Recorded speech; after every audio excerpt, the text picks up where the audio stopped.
मित्रांनो, कामगार विभागाचा तुम्ही फॉर्म भरला असाल, आता एक्झाम होणार आहे, तर तुम्हाला या 3 गोष्टीकडे लक्ष देणं खूप गरजेचं आहे. जसं तुम्हाला क्रिएटिव्ह किंवा थंबनेल वरती दिसत असेल की बाबा सेट स्कोर काय असायला पाहिजे सर, किंवा एक्झाम कोण घेणार आहे, किंवा आपण असं म्हणू शकतो की कायदा हा विषय आम्ही कशावरून करू, तर आपण या व्हिडिओच्या माध्यमातून सर्व हे जाणून घेणार आहोत. व्हिडिओ शेवटपर्यंत बघा. आता व्हिडिओ किती लहान होणार मोठा होणार हे मला माहित नाही, कारण की मला जेवढं तुम्हाला सांगायचं आहे तेवढं मी तुम्हाला सांगेल, कारण की तो परीक्षा ओरिएंटेड असणार आहे. विद्यार्थी मित्रांनो, या ठिकाणी जर चेक केलं तर पहिली गोष्ट आपल्याला असं लक्षात येते की बाबा हा आपला अभ्यासक्रम आहे. आता अभ्यासक्रम मध्ये जर चेक केलं ना, तर आयोगाने आपल्याला काय सांगितलेलं आहे बघा, एकच मिनिट द्या मला. आयोगाने काय सांगितलेलं आपल्याला या ठिकाणी जर बदला, मराठी हा जो तुम्हाला भाषा दिसत आहे याच्यावरती तुम्हाला किती गुण असणार आहे विद्यार्थी मित्रांनो, 30 गुण असणार आहे. हे सर्वांना माहित आहे. पण प्रश्न किती असणार सर इथं, या ठिकाणी लक्षात ठेवायचं 15 प्रश्न असणार आहे. परत लक्षात ठेवायचं इंग्रजी या विषयासाठी जर बदलत 15 प्रश्न आहे. बुद्धिमत्ता चाचणीसाठी जर बदलत तर किती प्रश्न आहे, 15 प्रश्न आहे. मग सर अंकगणित वरती प्रश्न विचारला जाणार नाही का? आता जर बघितलं तर मागच्या एक्झाम मध्ये जर बघितलं ना, जरी सिलेबस मध्ये बुद्धिमत्ता चाचणी दिली होती, पण अंकगणितावरती जर बघितलं तर प्रश्न होते. म्हणजे मला असं म्हणायचं याच्यातून की बुद्धिमत्ता चाचणी जरी हेडलाईन दिलेली असेल आयोगाने, म्हणजे अभ्यासक्रम जरी दिले असेल, पण अंकगणिताकडे दुर्लक्ष करून चालता येणार नाही. पण जास्तीत जास्त तुम्हाला भर कुठे द्यायचा आहे, बुद्धिमत्ता चाचणीवरती. मग भाषामध्ये जर बघितलं इंग्रजी आणि मराठी 2च भाषा आहे. याच्यामध्ये जर बघितलं तर व्याकरण असेल किंवा जर बघितलं तर शब्दसमूह असेल, याच्यावरती 100% प्रश्न विचारला जातो, म्हणजे विचारला जातो. टीसीएस जर बघितलं असं एक आपल्याला जर बघितलं गोड गैरसमज झालेला आहे. काय गोड गैरसमज झालेला की बाबा व्याकरणावरती किंवा साधे साधे त्या ठिकाणी प्रश्न दिसतात नाही, कारण की टेक्स्टबुकनं काय केलेलं आहे की टीसीएस किंवा आयबीपीएससी जर म्हणलं नस पकडलेली आहे की कसे प्रश्न येतात, कुठून येतात प्रश्न, हे तुम्हाला मी सगळं सांगणार आहे. फक्त वेट अँड वॉच भूमिकेमध्ये तुम्हाला राहायला पाहिजे.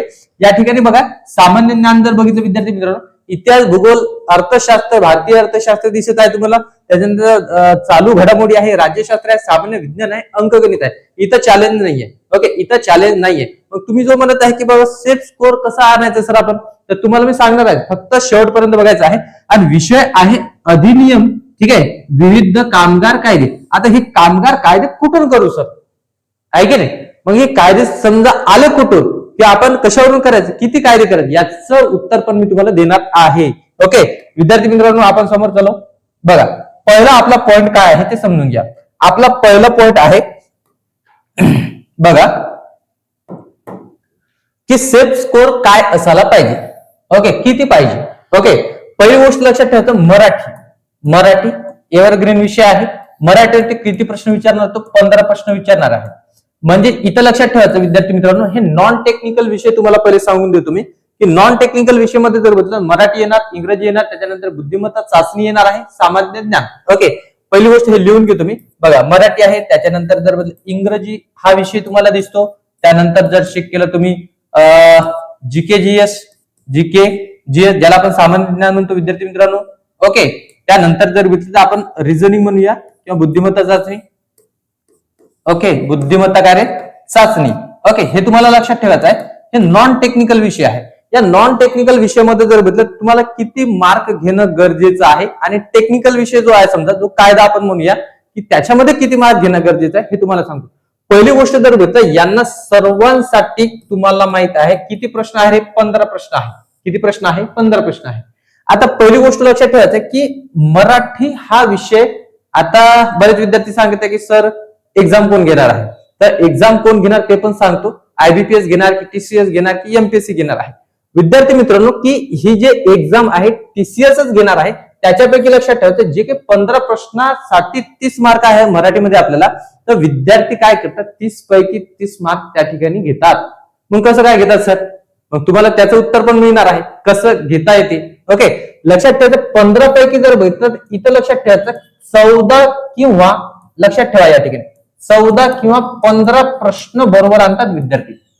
मी म्हणतो की बाबा ठीक आहे, एखादा प्रश्न अवघड आहे, आपण म्हणूया की आपण इन ऍव्हरेज जर चेक केलं विद्यार्थी मित्रांनो, तर 14 प्रश्न बरोबर येतात त्या ठिकाणी. 14 म्हणजे 28 मार्क.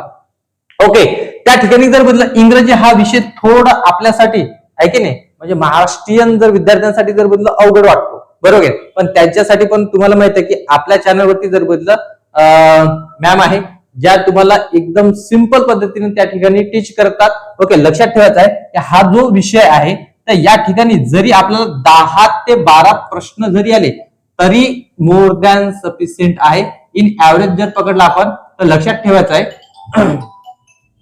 इन ऍव्हरेज जर चेक केलं विद्यार्थी मित्रांनो, इथं आपण समजा 10 प्रश्न जरी म्हणत असेल तरी मोर दॅन सफिशियंट आहे. ओके, समोरचा विषय जर बघितलं जीके आणि जीएस आणि टीसीएस असल्या कारणानं जर बघितलं, टीसीएस असल्या कारणानं इथं लक्षात ठेवायचं इंग्रजी हा विषय आयबीपीएसच्या तुलनेमध्ये सोपा येतो. ओके, हे तुम्हाला लक्षात ठेवायचं. इथं पण म्हणजे विद्यार्थ्यांचं काय असतं ना बघा, की जो अभ्यास करणारा विद्यार्थी आहे, जो खरा अभ्यास करणारा विद्यार्थी आहे त्याला माहित आहे हेच माझे विषय आहे की नाही, सारखेच विषय आहे. नेहमी मी या विषयाला पकडून जर बघितलं तर त्या ठिकाणी परीक्षा देत असतो. त्यांच्यासाठी हे काहीच वाटणार नाही, विषय चॅलेंजिंग आहे कायद्याचं. ओके, त्याच्यासाठी जर बोलतो एकदम जबरदस्त, तुम्हाला माहित आहे की सर्वांचे आवडीचे टीचर आहे. विद्यार्थी मित्रांनो, या ठिकाणी जर बोललं इंग्रजी हा जो विषय आहे ना, जरी मी इथं 10 घेतलं असेल तर तुम्ही इथं 12 जरी म्हणत असाल तरी काही हरकत पडणार नाही. कारण की काय होतं विद्यार्थी मित्रांनो, हा विषय सोपा असणार आहे. सिनोनिम्स असेल, अँटोनिम्स असेल, वन वर्ड असेल, तर या ठिकाणी प्रोवर्ब आहे वगैरे वगैरे. त्याच्यानंतर पॅसेज आहे तुम्हाला त्या ठिकाणी, आणि ग्रामरचे काही जे समजा tense, article, preposition, okay, parts of speech असेल, त्याच्यानंतर जर डायरेक्ट इनडायरेक्ट नॅरेशन वगैरे वगैरे हे तुम्हाला या ठिकाणी दिसणार जे रेग्युलर आहे. विद्यार्थी मित्रांनो, या ठिकाणी म्हणजे हे जे नॉन टेक्निकल आहे, नॉन टेक्निकल जर बघितलं तर या ठिकाणी प्रश्न विद्यार्थी ओढून आणणार आहे. तुमची पण तयारी तेवढीच असायला पाहिजे. जे जुने विद्यार्थी असेल, नवीन असेल, त्यांच्यासाठी सांगत आहे. जीके जीएस साठी जर बघितलं विद्यार्थी मित्रांनो, इथं चॅलेंज नाही. इथं तो कुठं काय विचारेल, नदी नाले खोरे काय विचारेल तर सांगता येत नाही. आपण म्हणू शकतो की 10-12 प्रश्न या ठिकाणी पण आपण इथं कन्सिडर करूया. 10 प्रश्न मी या ठिकाणी कन्सिडर करत आहे. विद्यार्थी मित्रांनो, समोरचा जो पॉईंट दिसत आहे बुद्धिमत्ता चाचणी, बुद्धिमत्ता चाचणी खूपच सोपी असते रे, एकदम इझी लेवल त्या ठिकाणी बुद्धिमत्ता चाचणी विचारला जाते. मग सर प्रॅक्टिस करायची नाही का? प्रॅक्टिस करावीच लागेल भाऊ. सचिन तेंडुलकर क्रिकेटचा देव असून पण त्याला जेव्हा समजा क्रिकेट खेळायचं आहे त्यांना, तर लक्षात ठेवायचं की ते नेटमध्ये जाऊन प्रॅक्टिस करतात. ओके, क्रिकेटचा किंग ज्याला म्हटलं जाते ते पण त्या ठिकाणी नेटमध्ये जाऊन प्रॅक्टिस करतात. तुम्हाला पण प्रॅक्टिस करणं गरजेचं आहे. बुद्धिमत्ता चाचणी जर बघितलं विद्यार्थी मित्रांनो, या ठिकाणी विद्यार्थी जर बघितलं तर लक्षात ठेवायचं आहे 14 ते 15 प्रश्न तिथे बरोबर आणतात. 14 ते 15 प्रश्न सर बरोबर येतात का? हो. वेळ मिळतो का? 100% वेळ मिळतो. या ठिकाणी जर बघितलं तर हे आपलं कंबाईन सी सारखं नाही किंवा कंबाईन डी सारखं नाही बाबा, एका तासामध्ये सर्व सोडा, म्हणजे ते 100 प्रश्न अटेंड पण होत नाही. या ठिकाणी भरपूर वेळ आहे, लक्षात ठेवायचं. आणि बुद्धिमत्ता चाचणी जर बघितलं सिंपल विचारला जाते. मी म्हणतो की बाबा बुद्धिमत्ता चाचणी जरी सिलेबस मध्ये दिलेलं असेल तरी तुम्हाला अंकगणितचे काही टॉपिक त्या ठिकाणी करून जाणं गरजेचं आहे.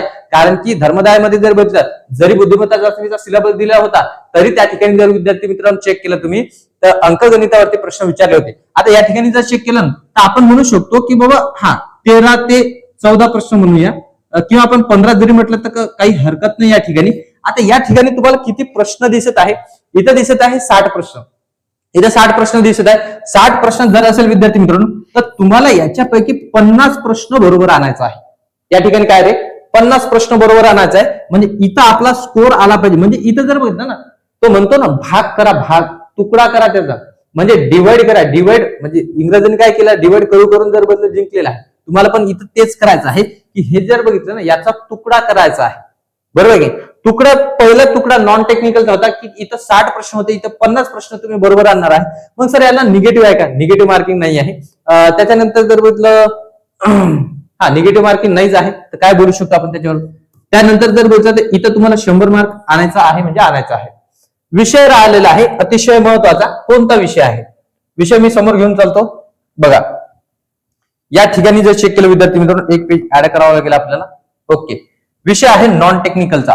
ओके, सॉरी टेक्निकल, बरोबर आहे. या ठिकाणी जर चेक केलं तर टेक्निकल विषय जर बघितलं ज्याच्यामध्ये कायदे आहे, ज्याच्यामध्ये जर बघितलं कायदे आहे विद्यार्थी मित्रांनो, तुम्हाला किती मार्क्ससाठी किती प्रश्न येणार आहे? 40 प्रश्न येणार आहे. किती मार्क्ससाठी सर? 80 मार्कासाठी. आता तुम्हाला माहित आहे ना, तो सर्वसाधारण सर्वांना देतो. म्हणजे जर बघितलं तर मराठी असेल, इंग्रजी असेल, बुद्धिमत्ता चाचणी असेल किंवा सामान्य ज्ञान असेल, जे एक्झाम देणारे जुने कार्यकर्ते आहेत त्यांना ते सर्वांना देते. पण लक्षात ठेवायचं आहे, हा त्यांच्यासाठी नवीन आहे किंवा हा सर्वांसाठी चॅलेंजिंग विषय आहे. कोणता? तर टेक्निकल वाला जो कायदा आहे. आता कायदा कुठून करू सर? बरोबर आहे. इथं लक्षात ठेवायचं, या ठिकाणी तुम्हाला मी स्कोर सांगत आहे फक्त की किती प्रश्न यायला पाहिजे. या ठिकाणी तुमचे 60 ते 65 मार्क येणं गरजेचं आहे. म्हणजे एकूण जर स्कोर जर बघितलं विद्यार्थी मित्रांनो, एकूण स्कोर किती यायला पाहिजे तर मी तुम्हाला सांगून देणार की 160 म्हणजे तिकडे 100 आणि या ठिकाणी जर बघितलं तर 60 ते मी म्हणत आहे 65, 60 ते कार्य 65 म्हणत आहे. म्हणजे तुमचं एकूण यायला पाहिजे, इथं लक्षात द्यायचं आपला 60 ते 65 म्हणजे इथं यायला पाहिजे तुमचं स्कोर 160 ते 165 स्कोर. हा जर घेतलं तर सेफ स्कोर आहे. मग याच्यावर तुम्हाला जर टार्गेट जर करायचं असेल ना, तुम्ही कोणती बॅच जर जॉईन केली नसेल किंवा तुम्ही अजून जर पुस्तकामध्ये गुंतलेला असाल किंवा तुम्हाला अजून जर वाटत असेल की बाबा युट्यूब वरून करून घेतो आणि होऊन जातो, सर्वांना पोट आहे, सर्व काही युट्यूब वरती फ्रीमध्ये शिकवत नसतात. मी स्वतः टीचर असून तुम्हाला सांगत आहे, सर्व जर आम्ही फ्रीमध्ये युट्यूब वरती तुम्हाला शिकवलं तर आमचं पण पोट उपाशी राहणार ना बाबा. ओके, लक्षात ठेवायचं. या ठिकाणी मी समोर जातो बेटा. बघा काय म्हणणं आहे माझं म्हणणं एवढंच आहे की हे सेफ स्कोर तुम्हाला जर कळलं असेल तर कोण घेणार एक्झाम हे पण समजून घ्या. आता पहिली गोष्ट जर बघितलं तर तुम्हाला मी सांगितलेलं आहे की ही जे एक्झाम आहे TCS घेणार आहे, हे फायनल आहे, फायनल. पण TCS जर बघितलं IBPSच्या तुलनेमध्ये सोपी आहे. त्या ठिकाणी आपण म्हणू शकतो थोडं सोपे त्या ठिकाणी प्रश्न येतात, पण ते चॅलेंजिंग असतात प्रश्न. जसं मराठीमध्ये जर बघितलं तर शब्दार्थ वेगवेगळे दिसतात, जसं इंग्रजीमधले ते ट्रान्सलेट केलेले दिसतात आपल्याला. इंग्रजीमध्ये जर बोललो व्हॉइस असेल, त्याच्यानंतर नॅरेशन असेल, याच्यावरती हमखास प्रश्न विचारले जाते. ओके विद्यार्थी मित्रांनो, हा जर पॉईंट तुम्हाला कळला असेल की TCS एक्झाम घेणार आहे, तर तुम्हाला या अगोदर आयोगाने जे समजा म्हणजे TCSने जे समजा पेपर घेतलेले ते पाहणं गरजेचं आहे. आपण या चॅनलवरती जे समजा टेक्स्टबुकचं मराठी चॅनल आहे, या चॅनलवरती TCS पॅटर्नचे जे समजा क्वेश्चन आहे ते दररोज लाईव्ह घेत असतो. तुम्हाला ते करणं पण गरजेचं आहे, कारण तुम्हाला हे एक आरसा कळेल की कसे प्रश्न येतात. कामगार विभागामध्ये जे समजा निरीक्षक पद आहे वगैरे वगैरे, याच्यामध्ये कसे प्रश्न येणार आहे ते सगळं तुम्हाला डिटेलमध्ये कळेल. कधी जेव्हा तुम्ही लाईव्ह क्लासेस पाहणार तेव्हा. विद्यार्थी मित्रांनो, समोरचा पॉईंट आहे कायदा कशावरून करू.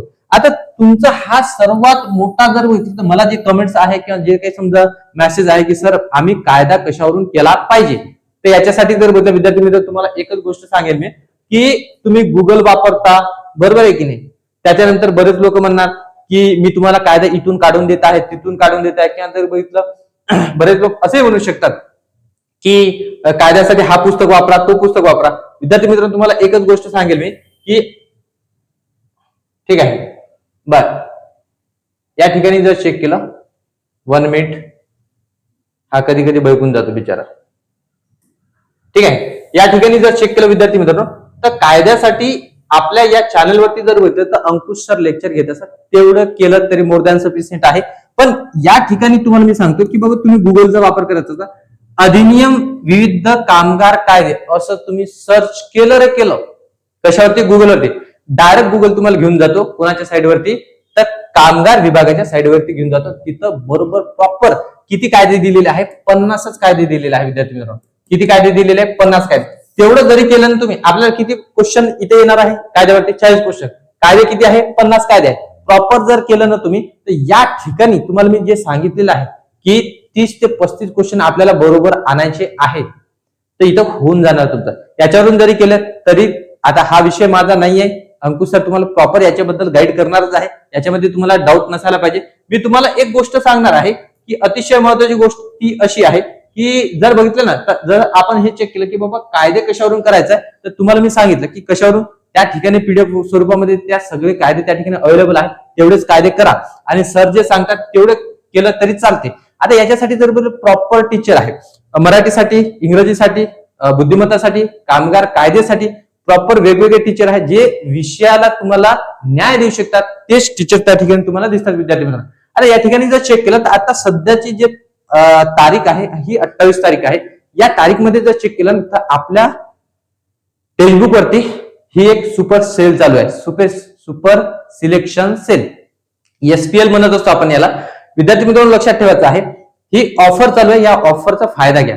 काय ही ऑफर विद्यार्थी मित्रांनो, ही ऑफर आहे की जी 12 महिन्याची बॅच आहे, जे 1999 म्हणजे 2000 ला आहे, ती तुम्हाला फक्त 950 रुपयाला मिळणार आहे. त्यासाठी जर बदला हा कुपन कोड वापरायचा आहे. आता कुपन कोड वापरायचं काय, कसं काय, हे काहीच कळत नाही सर, आम्हाला थोडं अजून गाईड करा. विद्यार्थी मित्रांनो कोणी कुठे जाऊ नका, जास्त वेळ घेणार नाही तुमचा. बघा या ठिकाणी जर चेक केलं तुम्ही, या ठिकाणी तुम्हाला प्ले स्टोअरला जायचं आहे, त्या ठिकाणी टेक्स्टबुकचं ऍप डाउनलोड करायचं. ही बॅच लॉन्च झालेली आहे, वेळ करू नका. आता एक्झाम आहे, या 1000 ला पाहू नका विद्यार्थी मित्रांनो. या ठिकाणी जर बघितलं तर टेक्स्टबुक वर तुम्ही तुमची बेसिक माहिती भरल्याच्या नंतर असं तुम्हाला पहिला पेज दिसतो. काय दिसतो बाबा? असा पहिला पेज दिसतो. काय दिसत आहे वरती? माय एक्झाम. इथं जर बघितलं सर्च बार दिसतो. या ठिकाणी जर बघितलं कामगार आयुक्तालय असं तुम्ही मराठीमध्ये सर्च करायचं आहे. कामगार आयुक्तालय मराठीमध्ये सर्च केल्याच्या नंतर हा पेज ओपन होतो. हा पेज ओपन झाल्याच्या नंतर इथे कामगार आयुक्तालय संकल्प बॅच तुम्हाला दिसत आहे. याच्यावर जसं तुम्ही क्लिक करता तर त्या ठिकाणी तुमचं तिसरं पेज असं ओपन होतो विद्यार्थी मित्रांनो. या पेजवरती तुम्हाला असं दिसत आहे की या ठिकाणी ऑलरेडी जे प्रत्येक विषयांसाठी जर बघितलं वेगवेगळे टीचर आहे, त्यांचा तुम्हाला फोटो दिसत आहे. विद्यार्थी मित्रांनो ही लाईव्ह बॅच आहे, असं नाही की बाबा रेकॉर्डेड 2-3 वर्ष अगोदर ठेवलेली आहे आणि तुम्हाला ते विकत आहे. बिलकुल असं नाही. जे समजा कायदे बदल झालेले आहे, जे काही समजा चालू घडामोडी बदल झालेले आहे, सगळं TCS पॅटर्ननी तुम्हाला इथे शिकवलं जाणार आहे. विद्यार्थी मित्रांनो खाली आहे जॉईन नाऊचं ऑप्शन, त्याच्यावर क्लिक केल्याच्या नंतर समोरचा पेज हा असा ओपन होतो. आता तुम्हाला मी एक सांगतो की बरेच विद्यार्थी काय करतात की बाबा हे 1 रुपयाचा ट्रायल करतात. ट्रायल आणि एरर करू नका विद्यार्थी मित्रांनो, वेळ नाहीये. दुसरी गोष्ट, काही विद्यार्थी जर बघितलं तर हे 3 महिन्यासाठी घेतात, काही विद्यार्थी 12 महिन्यासाठी घेतात. मी तुम्हाला सजेस्ट करेन की बाबा 3 महिने आणि 1 रुपयासाठी घेऊ नका तुम्ही हे 12 महिन्यासाठी घ्या. का बरं असं का सांगत आहे विद्यार्थी मित्रांनो? याच्यामध्ये काय होतं की बाबा या ठिकाणी 949 रुपयाला तुम्हाला ही बॅच मिळत आहे. या ठिकाणी तुम्ही जर अप्लाय कुपन केला, मग तिथं अप्लाय कुपन वरती एक ऑप्शन येतो 4थ्या पेज वरती, अप्लाय कुपन. त्या ठिकाणी माझा कुपन कोड यूज करायचा आहे. उमेश सर कॅपिटल मध्ये आहे, कुठं स्पेस द्यायची नाही तुम्हाला, उमेश सर कॅपिटल मध्ये आहे. हे कुपन कोड यूज केल्याच्या नंतर तुम्हाला इथं बबल फुटताना दिसतात, म्हणजे तुम्हाला काहीतरी त्या ठिकाणी मॅक्सिमम डिस्काउंट त्या ठिकाणी मिळतो. पण त्याच्यानंतर जर बघितलं तुम्ही हे मंथ जे आहे 12 मंथ सुपरफास्ट लाईव्ह, याच्यावर तुम्हाला क्लिक करायचं आहे. इथं जर बघितलं स्टार्ट लर्निंग आणि त्यानंतर जर बघितलं तुम्ही फोन पे आणि गुगल पे ला जाता आणि तिथून तुम्हाला पेमेंट करायचे. या बॅचचा तुम्हाला आनंद घ्यायचा आहे आणि एक्झाम मध्ये सिलेक्शन घ्यायचं आहे. विद्यार्थी मित्रांनो तुम्हाला एक गोष्ट अजून सांगेल मी की हे जे समजा 1200 रुपये 12 महिन्यासाठी तुम्ही जे सांगत आहे, याच्यामध्ये काय विशेष आहे, म्हणजे ही जे पास आहे कशी आहे तुम्हाला सांगतो. तुम्ही ही बॅच घेतल्याच्या नंतर आता समोरची जी तलाठी भरती येणार आहे, वनरक्षक भरती आहे, जसं आयोग आपल्याला जर बघितलं पिंजून काढत आहे. कसं पिंजून काढायचं आहे? फी मध्ये. कसं फी? एक परीक्षासाठी जर बघितलं 900 रुपये फी. आता टेक्स्टबुक काय करत आहे की एका फी मध्ये तुम्हाला सगळे कोर्सेस देत आहे. जसं ही कोणती बॅच आहे? ही आहे कामगार आयुक्तालय संकल्प बॅच, जी लाईव्ह आणि रेकॉर्डेड स्वरूपामध्ये आहे. आता समोर तलाठी भरती आली, आपण तलाठीचा पण फॉर्म भरणार आहे. समोर जर बघितलं तर एखादा आरोग्य भरती आली, आरोग्य भरतीचा फॉर्म भरणार आहे. आपण सगळ्या भरतीचा आपण फॉर्म भरणार आहे आणि आपल्या ऍप वरती सगळे बॅचेस हे लाईव्ह स्वरूपामध्ये येणार आहे. मग तुम्हाला जर बघितलं 12 महिन्यासाठी जर बघितलं, आता एखादी भरती आली, आपली नवीन बॅच आली, तर तुम्हाला या फी मध्ये ती पाहता येणार आहे. वेगळी फी घेण्याची गरज नाही, म्हणजे वेगळी फी भरण्याची गरज नाही. जसं आयोग तुम्हाला पिंजून काढत आहे, क्लासेस वाले पण तुम्हाला पिंजून काढत आहे. कसं? वेगवेगळी फी घेऊन. पण टेक्स्टबुक काय करत आहे तुमच्यासाठी? एकाच फी मध्ये सगळे कोर्सेस त्या ठिकाणी देण्याचा प्रयत्न करत आहे. म्हणजे सगळ्या बॅचेस हे लाईव्ह आणि रेकॉर्डेड स्वरूपामध्ये असणार आहे. तुम्हाला लाईव्ह पाहणं शक्य झालं नाही तर तुम्ही रेकॉर्डेड पाहू शकता. आता विषय काय आहे सर, आम्हाला हे अजून काही कळालं नाही, थोडं डिटेलमध्ये माहिती पाहिजे. तर विद्यार्थी मित्रांनो हा माझा पर्सनल नंबर आहे, जे तुम्हाला मी देत आहे 8888030869. या नंबरवरती तुम्हाला काय करायचं आहे? मला संपर्क करायचा आहे. काही डाऊट जर असेल तर मी तुमच्या सोबत त्या ठिकाणी कॉन्टॅक्ट करेल किंवा तुम्हाला मार्गदर्शन करेल. याच्यासाठी हा जो नंबर दिसत आहे 8888030869, त्या नंबरवरती कॉन्टॅक्ट करा. आणि सध्या ही ऑफर चालू आहे. ऑफर संपल्याच्या नंतर तुम्हाला माहित आहे या बॅचची फी डायरेक्ट 2000 होऊन जाणार आहे. 1000 मध्ये तुम्ही मल्टिपल कोर्सेस पाहू शकता. सध्या ही कामगारची बॅच आहे, त्यानंतर वनरक्षकची येणार, तलाठीची येणार, आरोग्य भरतीची येणार, सगळ्या बॅचेस येणार आहे, ज्या तुम्हाला एकच फी मध्ये पाहता येणार आहे. मग सर आम्ही हे 3 महिन्यासाठी घेतो, 3 महिन्यासाठी घेऊन काही फायदा नाही. म्हणजे फायदा तर आहे, पण 3 महिन्यामध्ये जर घेतलं तर इथं लक्षात ठेवायचं, दुसरी एखादी 3 महिन्याच्या नंतर अजून एखादी समजा लक्षात ठेवायची आहे भरती आली, मग तुम्ही परत पेमेंट करणार का त्या ठिकाणी? म्हणून म्हणतो की 12 महिन्यासाठी घ्या आणि या ठिकाणी सगळे जे कोर्सेस आहेत लाईव्ह आणि रेकॉर्डेड स्वरूपामध्ये तुम्ही त्या ठिकाणी पाहू शकता. आणि कॉन्टॅक्ट करा मला या ठिकाणी, कारण की तुम्हाला मी ऑनलाईन मध्ये कुठं फसू देणार नाही याची 100% गॅरंटी देतो. ठीक आहे, या ठिकाणी थांबतो आणि छान पद्धतीने तुमचा कामगार विभागाचा जो काही तुम्ही फॉर्म भरलेला आहे त्याचा अभ्यास चालू असेल अशी अपेक्षा करतो. या ठिकाणी थांबतो. जय हिंद, जय महाराष्ट्र विद्यार्थी मित्रांनो. भेटूया पुढच्या व्हिडिओमध्ये. धन्यवाद.